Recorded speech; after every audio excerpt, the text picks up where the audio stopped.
Happening now, tens of thousands of people downtown partying for St. Patrick, but police are not just looking for drunk drivers. 10 News anchor Ariel Wessler is live, and Ariel, officers have a new way to tell if people are high. Yeah, Kimberly, they're also looking for drug drivers. In fact, this checkpoint here just about to open. They were set to open at 11 o'clock, so just a couple minutes behind schedule here.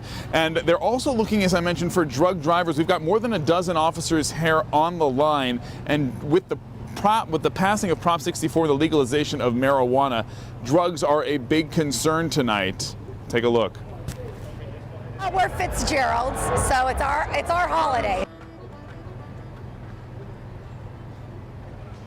Now, you didn't have to be Irish to enjoy the festivities earlier tonight. We were at Shamrock there, where the Gaslamp was a sea of green. There was Irish dancing, green beer, lots of green clothing. People out having a good time.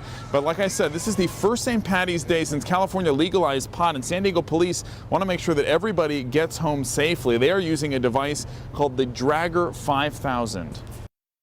People think it's a free-for-all to smoke, but not only do they think it's a free-for-all to smoke, they want to drive, they want to get from point A to point B, and they may have done a few joints or a bowl or whatever it may be, and so it's not harming anybody to get behind the wheel, but they don't realize the effects it has on their body.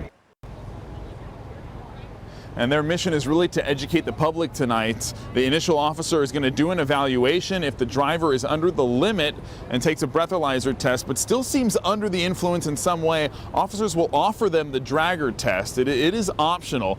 And then while that test is being conducted, they're going to call on a drug recognition expert to evaluate the person individually. Now, keep in mind, this device can only read positive or negative. It cannot determine how much of the drug is in a person's system.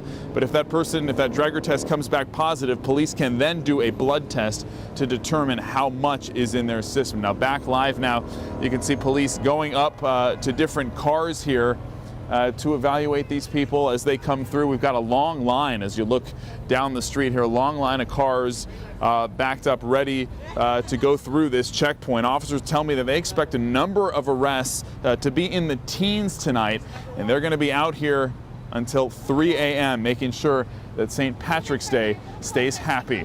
We're live downtown. Ariel Wessler, 10 News.